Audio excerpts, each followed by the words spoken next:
Hi and welcome to Old School Rhythm and Blues Guitar. It is time for the classic R&B solo lesson. This is a lesson where I take a solo from an old R&B song anywhere from the late 40s all the way up until the late 60s and try to break it down and figure out what's being played.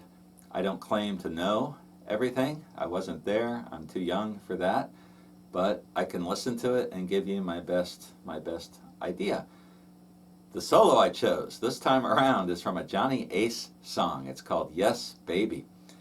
And the vocals on that are, I don't know if it's Johnny Ace, but it's definitely Big Mama Thornton who's singing the second part of the song. And then there's a killer guitar solo, which is really different. And it caught my ear when I was listening to some Johnny Ace stuff. And I thought that's something different. I want to try to figure this out with you. The guitar player on this, I think, might be Pete Guitar Lewis. I'm not sure. I'll include it on the tab. I haven't done that research yet. I'm more concerned with what's being played rather than who's playing it. But we'll try to lead you in that direction as well. The song is in C. It's kind of an up-tempo, swinging type thing. And in the solo, I'm not going to try to play the solo all the way through. Well, yeah, because I just learned this and I try to memorize it, and I don't have the time to rehearse it over and over again until I get it perfect. So I think it's better you listen to the original, and I'm just going to kind of walk through it and show you what's being played. And until I get the technology and the know-how to do backing tracks, this is the way I'm going to do it. And also, I'm a full-time teacher. I don't have the time. I'm doing the best I can right now, but eventually I would like to play the whole thing through with a backing track or do something a little more. So right now, let's get to it. It's in the key of C, and before we start, there's the idea that really caught my ear is how he plays this octave thing on the second and third strings. Something like that. And a lot of the licks in this solo are based on that idea. So if we're in C, got my first finger on the 8th fret of the second string, and I'm using my pinky. You could use your ring finger, which is a little stronger and gives you more control. In fact, let's do that. And if you get to the 12th fret of the third string, you've got the same note, which is a G, right? It's a G.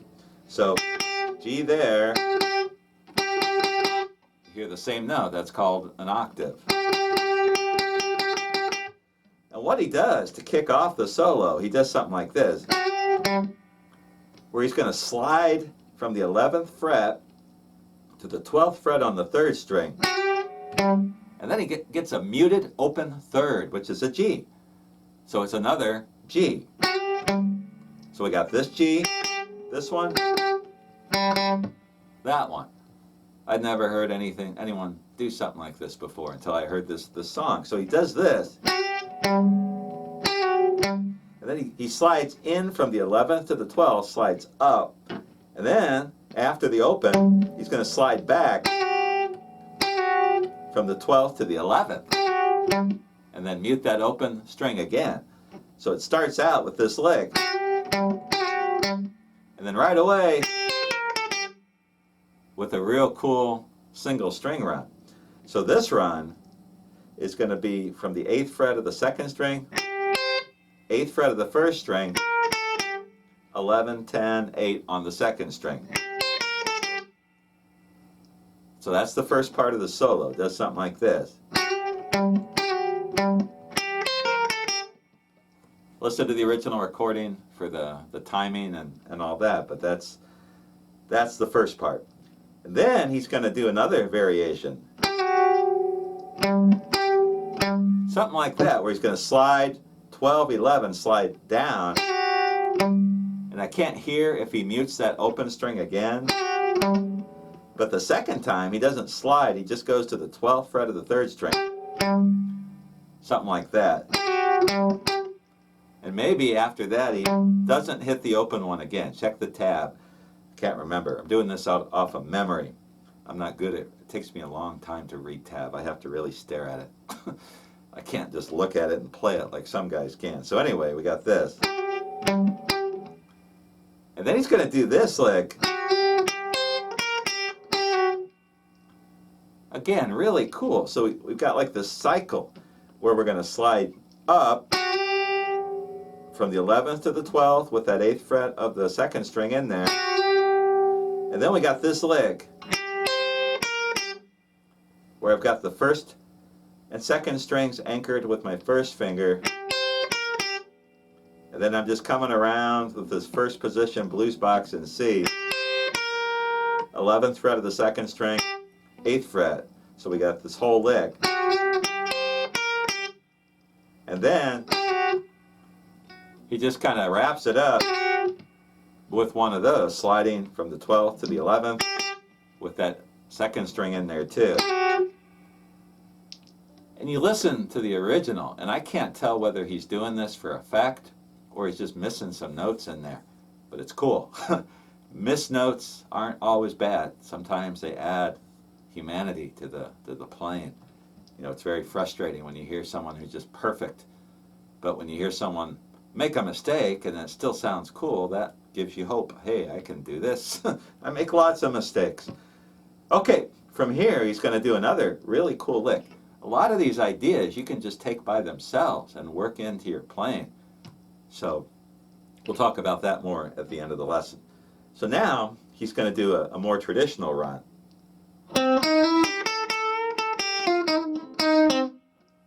So we're starting, again, we're right over the 1st position blues box in C. We're starting on the 10th fret of the 4th string.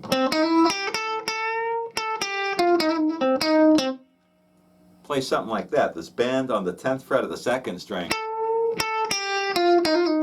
Right there, I don't know if he's just doing a pull-off 10 to A, or if he's throwing in the 9th fret, the major 3rd. Listen to the original, check my tab. So the whole lick, I think that's what he's doing. One more time. Let me do it right. And then another cool idea. That little sequence. And what he's doing is just taking that, it's like a C7th double stop lick, but I would guess he's just playing the 1st and 2nd strings. You don't need the chord shape there. So going from the 11th fret of the 2nd string to the 10th fret with the 1st finger anchoring the 8th fret, you get that double stop. And then he slides. So we got this. And then we got this descending lick in the 1st position blues box. And he comes back, something like that, with that lick.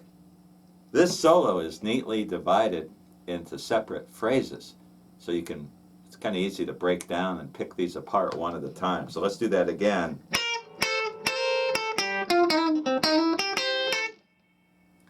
And then right here, he's going to go into these insane double stops. I can't tell exactly what he's playing, and I tried all the variations that I know. I tried just the 2nd and the 1st and 2nd strings. I don't hear that. I hear another note in there. So I tried this. I tried the augmented shape. That doesn't sound quite right. And then I tried this. I just took that double stop on the 1st and 2nd strings, and I thought, what would be the easiest thing to play here? And I put the 1st finger on the 8th fret of the 3rd string, and I got this. And I'm not sure, I tried upstrokes, I tried downstrokes, but I'm still not 100% positive what's being played here. Maybe I'm right, maybe I'm off. So he does this.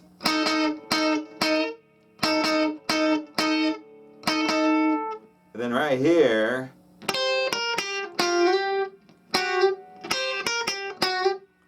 it's either that or, so it's one of those two. I think he might be doing this.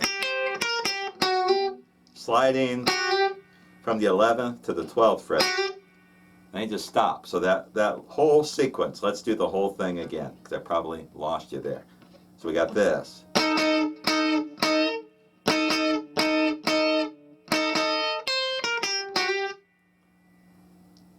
And then he wraps it up something like that, where he's playing this, then he gets the 8th fret, 1st string, the last note is that 8th fret of the 2nd string. So let's play that whole last part again of the solo. So we got this.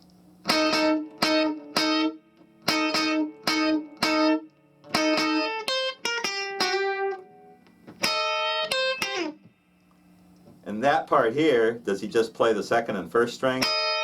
Or does he get that 3rd string again? I don't know. Listen to the original again. That when I listened to it, I just heard the 1st and 2nd string. Little slide down to wrap it up.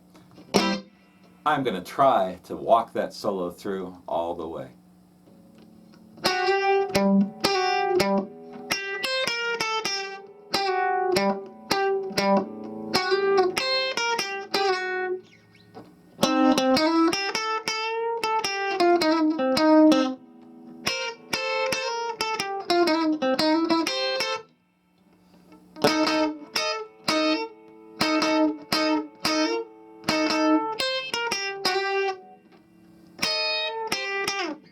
Missed that last part. There we go. What a cool solo. So as I was saying before, picking out the licks, like you can just pick out this lick and use that. You could just pick out, do something with that. You could get all kinds of neat ideas that you can pull from this solo. So that is my solo, classic R&B solo lesson or discussion for the months of July through September 2020. Hope you enjoyed the lesson, learned something from it, especially if you're just getting started playing this kind of guitar. A lot of these licks, when you're just starting, you're trying to build a vocabulary, so you have lots of go-to licks and ideas that you can work together like a big puzzle in different ways.